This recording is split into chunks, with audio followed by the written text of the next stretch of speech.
स्वागत है दोस्तों आपके अपने YouTube चैनल स्कूल टाइम में। दोस्तों वीडियो का टॉपिक है pay manager new employee entry, employee pay detail process. Pay manager पर नव नियुक्त कार्मिकों की मास्टर डाटा एंट्री कैसे करें। ओपीएस लागू होने के बाद नए कार्मिकों की पे मैनेजर आईडी कैसे बनाएं। पर्सनल डिटेल से एचओडी अप्रूव तक संपूर्ण प्रक्रिया। वीडियो शुरू करने से पहले छोटी सी रिक्वेस्ट, पेज को लाइक करें, चैनल को सब्सक्राइब करें और बेल आइकन को प्रेस करें ताकि हर नोटिफिकेशन आपको तुरंत मिल जाए। जिस ब्राउज़र में भी आप काम करते हैं उसमें पे मैनेजर DDO को ओपन कीजिए। ये नया URL है, पे मैनेजर DDO को आपको ओपन करना है और उसके बाद में आपको लॉगिन प्रोसेस करना है। अपनी आईडी, पासवर्ड और कैप्चा इंसर्ट करके आपको लॉगिन हो जाना है। चेकबॉक्स में आपको टिक करना है और मेन साइट पे आपको चले जाना है। मेन साइट में मास्टर डिटेल के अंदर आपको एम्प्लॉय डिटेल को ओपन करना है। एम्प्लॉय डिटेल पे आप क्लिक करें तो ये आपका पेज ओपन होगा। ये ब्लैंक पेज है, आपको किसी भी एम्प्लॉय को सेलेक्ट कर लेना है। जो पहले से यहाँ पर जिनकी आईडी बनी हुई है उसमें से किसी भी एम्प्लॉय का आप सेलेक्ट कर लें। उसके बाद में नीचे आप देखेंगे ऐड न्यू का ऑप्शन है। इस ऐड न्यू के ऑप्शन पे आप क्लिक करेंगे तो ये आपके लिए एक नया ब्लैंक पेज आपके सामने खुलेगा और यहाँ पर आपको सर्विस कैटेगरी चूज करना है। सर्विस कैटेगरी जैसे ही आप चूज करेंगे, जैसे मैं सब ऑर्डिनेट चूज कर रहा हूँ क्योंकि 3rd ग्रेड के लिए सब ऑर्डिनेट सर्विस कैटेगरी होती है। यहाँ पर एम्प्लॉय आईडी हमें फेच करना होता है। जो एसएसओ पर हमने एम्प्लॉय की एम्प्लॉय आईडी बनाई है वो यहाँ पर हमें एंटर करना है और उसके बाद में फेच डाटा पे हमें क्लिक करना है। जब हम फेच डाटा पे क्लिक करते हैं तो ये एसएसओ पर जो हमारी एम्प्लॉय की डिटेल्स है वो डिटेल्स को पे मैनेजर पर उपलब्ध करवा देगा।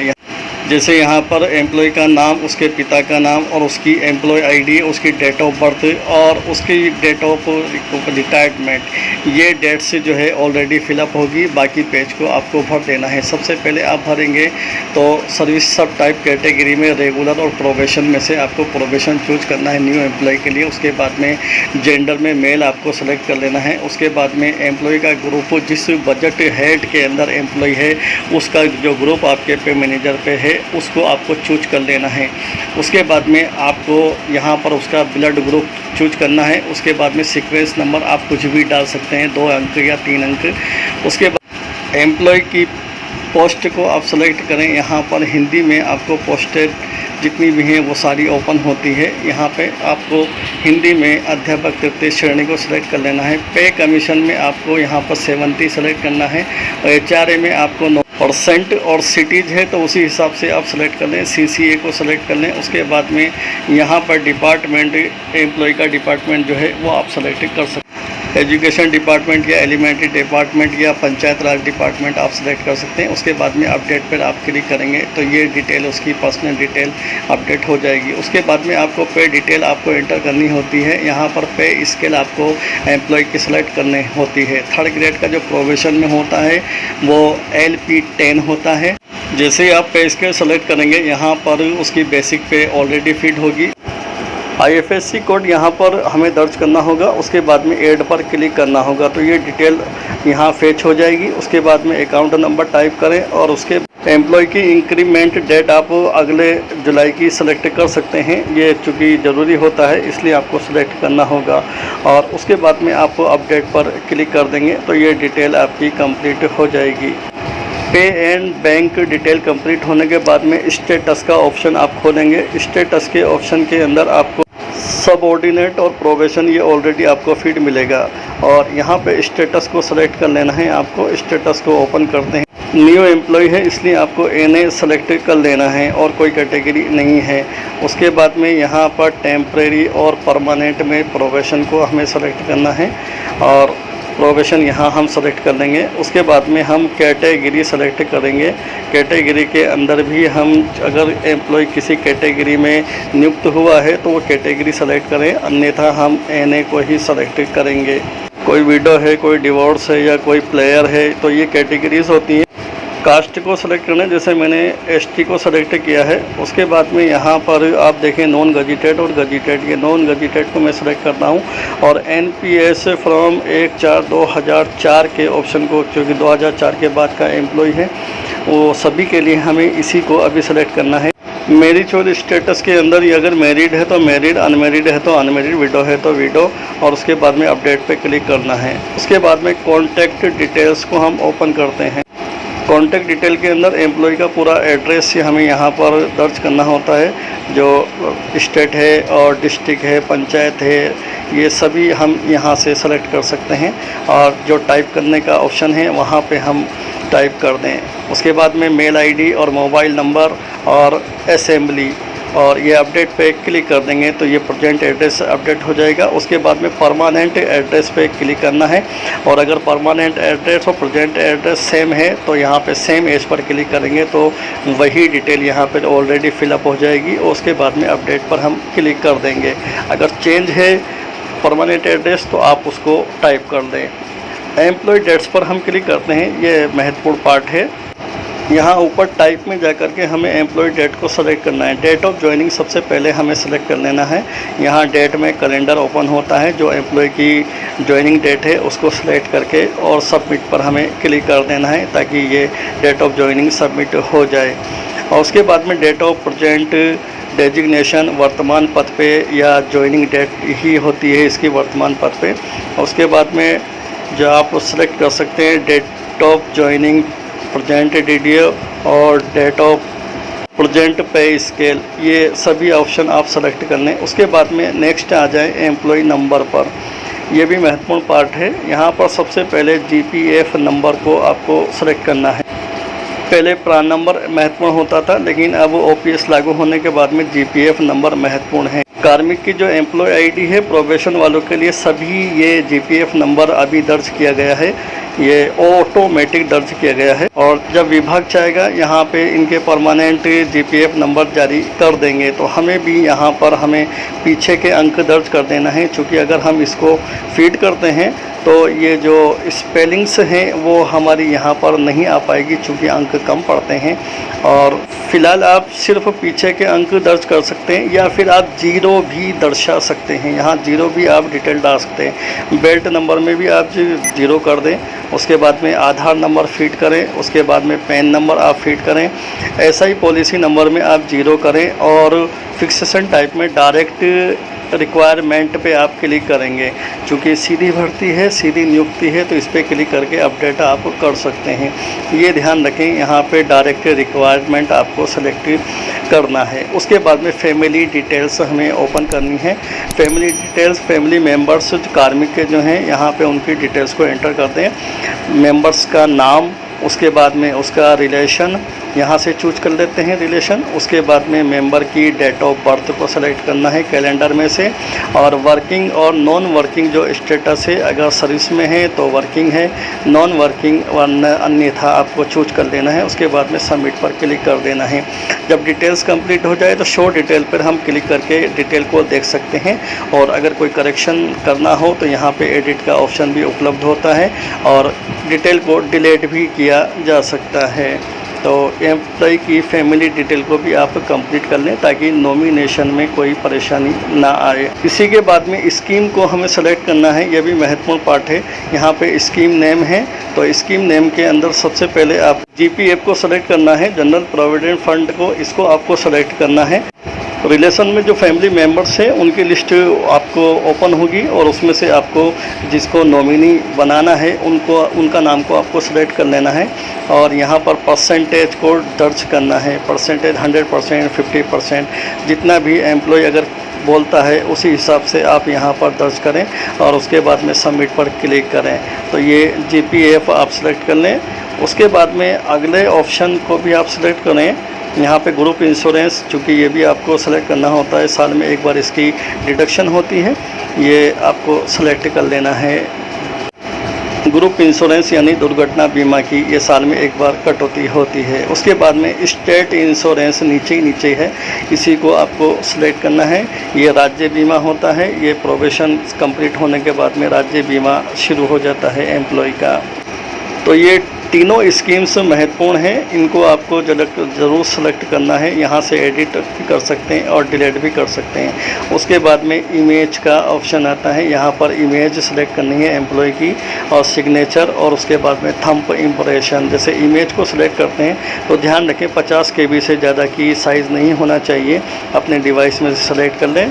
और उसके बाद में यहाँ पे सिग्नेचर को सेलेक्ट करें डिवाइस में से, और उसके बाद में आप एम्प्लॉय का थंब इम्प्रेशन को सेलेक्ट करें। उसके बाद में यहाँ पर कैप्चा इंसर्ट कर लें, जो अंक यहाँ पर कोड के रूप में दिए हुए हैं। उसके बाद में आपको सबमिट पर क्लिक करना है। तो ये तीनों इमेज, सिग्नेचर कर्मचारी के अपलोड हो गए थंब इम्प्रेशन के साथ में। ये आप देख लें, अगर कोई आगे पीछे हो गया हो सबमिट करने में तो आप इसको डिलीट करके दोबारा से भी सबमिट कर सकते हैं। कॉर्प डिटेल आप ले लें। कॉर्प डिटेल के अंदर हितकारी को आप अभी से चूँकि दिसंबर माह के बिल के साथ में ये कटौती होती है हितकारी निधि की, ये भी अनिवार्य कटौती हो चुकी है। और यहाँ पे कॉर्प अकाउंट नंबर हमें डालना होता है 510 207 21 611। ये कॉर्प नंबर है बीकानेर हितकारी निधि का। इसको आप डाल करके सबमिट कर दें तो ये डिटेल आपकी इंसर्ट हो जाएगी नीचे की तरफ। उसके बाद में एडिट और डिलीट का ऑप्शन भी मौजूद होता है। आप अगर कोई त्रुटि है तो एडिट कर सकते हैं और डिलीट भी कर सकते हैं। इस तरह ये सभी डिटेल्स कंप्लीट हो चुकी है। एक एक बार में सभी आप चेक कर लें। एक बार फिर से पर्सनल डिटेल, स्टेटस, पे एंड बैंक डिटेल, ये भी हमारी कंप्लीट है। कॉन्टैक्ट डिटेल भी आप चेक करें। उसके बाद में एम्प्लॉय डेट्स को चेक करें, एम्प्लॉई नंबर्स को चेक करें। उसके बाद में आप फैमिली डिटेल्स को चेक करें। उसके बाद में आप स्कीम को चेक करें। उसके बाद में आप इमेज को चेक करें और उसके बाद में कॉर्पोरेट डिटेल्स को आप चेक कर लें। ये सभी डिटेल्स एक बार दोबारा से आप अच्छी तरह से चेक कर लें। कहीं कोई त्रुटि हो तो अभी आप संशोधित कर सकते हैं, वरना बाद में HOD अप्रूव होने के बाद में कुछ ना कर पाएंगे। अब रिपोर्ट में एम्प्लॉय रिपोर्ट में जाकर के मास्टर डाटा रिपोर्ट को हम डाउनलोड करके भी चेक कर सकते हैं। यहाँ एम्प्लॉय का ग्रुप हमें सेलेक्ट करना है। उसके बाद में यहाँ एम्प्लॉय का नाम हमें सेलेक्ट कर लेना है। उसके बाद में यहाँ पर शो रिपोर्ट पे क्लिक करेंगे तो ये रिपोर्ट डाउनलोड हो जाएगी। उसको डाउनलोड रिपोर्ट को हमें ओपन करके चेक कर लेना है एक बार पूरी डिटेल को एम्प्लॉय की। यहाँ भी कोई अगर त्रुटि हमें कोई नज़र आती है तो फिर अभी संशोधित हम उसको कर सकते हैं। एम्प्लॉय की डिटेल से कंप्लीट हो जाने के बाद में हमें उसको HOD से अप्रूव कराना होता है। और HOD को फॉरवर्ड करने से पहले हमें डिजिटल सिग्नेचर भी इसी डिटेल मास्टर डाटा डिटेल पर हमें करनी होती है। उसकी प्रोसेस हम आगे देखते हैं। यहाँ ऑथोराइजेशन पर हम जाते हैं और वेरीफाई एम्प्लॉय डिटेल पर हमें क्लिक करना होता है। ऑथोराइजेशन में वेरीफाई एम्प्लॉय डिटेल को ओपन करें। यहाँ पे जो डिटेल्स वेरीफाई नहीं हुई है उन एम्प्लॉयज़ की लिस्ट ओपन होती है। हमें हमारे न्यू एम्प्लॉय को सेलेक्ट कर लेना है और यहाँ से डाउनलोड कर लेना है मास्टर डाटा। जो डिटेल हमने अभी देखी थी वही डिटेल्स यहाँ पर डाउनलोड करना ज़रूरी होता है, चूँकि ये फाइल ही साइन होना है डिजिटल सिग्नेचर के लिए। तो इसको भी डाउनलोड करके हमें एक बार देख लें। उसके बाद में यहाँ पे साइन पर क्लिक करना है। साइन पर जैसे क्लिक करेंगे तो आप पहले डोंगल आपका लगा लीजिए सिग्नेचर का और 100 सर्टिफिकेट आप देख लें और ओके पर क्लिक कर लें और उसके बाद में दोबारा से ओके पर आप क्लिक कर दें। ये डोंगल आपका एक्टिव होना चाहिए और डिजिटल सिग्नेचर के लिए। तो उसके बाद में ये हमारे सामने यूज़र पिन मांगेगा डोंगल का। यूज़र पिन हम एंटर कर दें और उसके बाद में लॉगिन पर क्लिक कर लें। जैसे ही हम लॉगिन पर क्लिक कर लेंगे तो ये हमारा डोंगल एक्टिव हो जाएगा और रजिस्ट्रेशन सक्सेसफुली हो गया, हमारा ई-साइन सक्सेसफुली हो गई। तो अब उसके बाद में हम इसको रिपोर्ट को व्यू कर लें। व्यू करेंगे तो दोबारा से साइन वाली रिपोर्ट को हम चेक कर सकते हैं कि डिजिटल साइन हुए हैं या नहीं हुए हैं। ये पहला पेज, थोड़ा सेकंड पेज में ये आएगा आपकी एम्प्लॉय डिटेल और सेकंड पेज के अंदर लास्ट के अंदर नीचे आप देखेंगे तो यहाँ digital signature employee master data detail पर DDO के हो चुके हैं। उसके बाद में यहाँ फॉरवर्ड का ऑप्शन है, तो ये HOD को फॉरवर्ड करने के लिए हम फॉरवर्ड पर क्लिक करते हैं तो ये HOD को फॉरवर्ड हो जाएगी रिक्वेस्ट। ये रिक्वेस्ट फॉरवर्ड हो चुकी है। ओके पर क्लिक करके इसको बंद कर दें। अब रिक्वेस्ट वीडियो के माध्यम से HOD पे पहुंच चुकी है। HOD के माध्यम से इसको वेरीफाई किया जाएगा और जब ये वेरीफाई हो जाएगी तो ये हमारे लिए एम्प्लॉय डिटेल्स के लिए उपलब्ध होगी। HOD से अप्रूव्ड हुई या नहीं हुई ये जानने के लिए हमें रिपोर्ट के ऑप्शन में HOD रिपोर्ट का ऑप्शन है और इसमें एम्प्लॉई रिक्वेस्ट रिपोर्ट का भी ऑप्शन है। यहाँ पर HOD रिपोर्ट के अंदर एम्प्लॉई रिपोर्ट, यहाँ इसको हम ओपन कर लेते हैं रिक्वेस्ट रिपोर्ट को। तो यहाँ पर ऑल है और अप्रूव्ड है, उसके बाद में पेंडिंग है और रिजेक्ट है।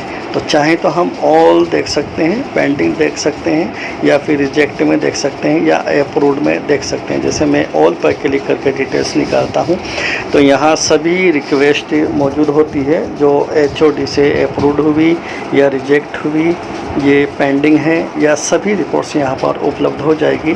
आप कुछ दिन बाद 2-4 दिन बाद आप इसको देखें और रिपोर्ट में एम्प्लॉय का नाम आपको सबसे लास्ट में डेट वाइज उपलब्ध होगा और HOD अप्रूव्ड वहाँ पर स्टेटस में लिखा हुआ होगा। अब हम एम्प्लॉय की सैलरी डिटेल कंप्लीट करते हैं तो वही प्रोसेस है हमारा। सैलरी प्रोफेशन के अंदर एम्प्लॉय पे डिटेल को हमें ओपन करना है। यहाँ पे DTO के मोबाइल नंबर पर OTP जाना है और OTP इंसर्ट करने के बाद में हमें OTP को वेरीफाई करना है तो ये डिटेल हमारी ओपन होती है। यहाँ मंथ हमें सेलेक्ट कर लेना है, एम्प्लॉय का फर्स्ट मंथ जो है वो हम सेलेक्ट कर लें और उसके बाद में ईयर को हम सेलेक्ट कर लें और उसके बाद में ग्रुप को हमें सेलेक्ट करना होता है। बजट हेड का जो ग्रुप है, एम्प्लॉय जिस ग्रुप में हमने दिया है उस ग्रुप को हमें सेलेक्ट करना होता है। तो ये एम्प्लॉयज़ की लिस्ट ओपन हो जाती है। यहाँ से हमें उस न्यू एम्प्लॉय को सेलेक्ट करना है। जब न्यू एम्प्लॉय को सिलेक्ट करेंगे तो यहाँ पर एम्प्लॉय की डिटेल्स, पे डिटेल उपलब्ध है। बेसिक पे यहाँ पर 23,700 रहेगी। बाकी डिटेल्स की आपको पूर्ति करना है। यहाँ हमें जैसे बेसिक के बाद में कुछ HRA या DA और कुछ एंटर नहीं करना है। अलाउंस के अंदर हमें डिडक्शन ऐड करना है, चूँकि जैसे मान लीजिए RGHS का रजिस्ट्रेशन करवा लेता है कि एम्प्लॉय, तो RGHS भी उसकी यहाँ पे डिडक्शन हम शुरू कर सकते हैं। अन्यथा आपको GPF की डिडक्शन तो आपको करनी ही है, चाहे प्रोबेशन में के एम्प्लॉय हो। यहाँ पे हमें डिडक्शन में GPF 2004 को सेलेक्ट करना है। न्यू एम्प्लॉइज़ या प्रोबेशन एम्प्लॉय के लिए GPF 2004 सेलेक्ट कर लेंगे। टाइप के अंदर हमें अगर स्लैब सेलेक्ट करेंगे तो यहाँ एरर शो होगा, इसलिए आप अमाउंट को ही सेलेक्ट करें। ये मैंने बताया था आपको। तो यहाँ अमाउंट को आप सेलेक्ट करें और ये आसानी से फेच हो जाएगा। यहाँ मैं 1100 रुपये सेलेक्ट करता हूँ। थर्ड ग्रेड के प्रोबेशन एम्प्लॉय के लिए 1100, इसकी लिस्ट आप देख सकते हैं। ये डिटेल सक्सेसफुली इंसर्ट हो चुकी है और यहाँ से एग्जिट आप हो जाएं। और भी डिटेल्स को आप ऐड कर सकते हैं। डिडक्शन अगर एम्प्लॉय LIC के लिए बोलता है तो आप LIC की डिटेल को भी आप कंप्लीट कर लें। मास्टर डाटा में भी उसकी डिटेल इंसर्ट करनी होती है। उसी के बाद में यहाँ डिडक्शन में उनकी डिडक्शन LIC की हमें शुरू करनी होती है।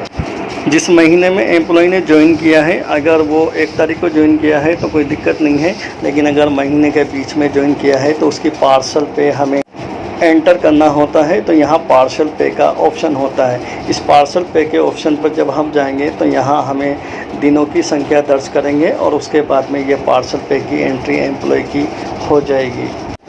तो दोस्तों ये A to Z complete process हो गया।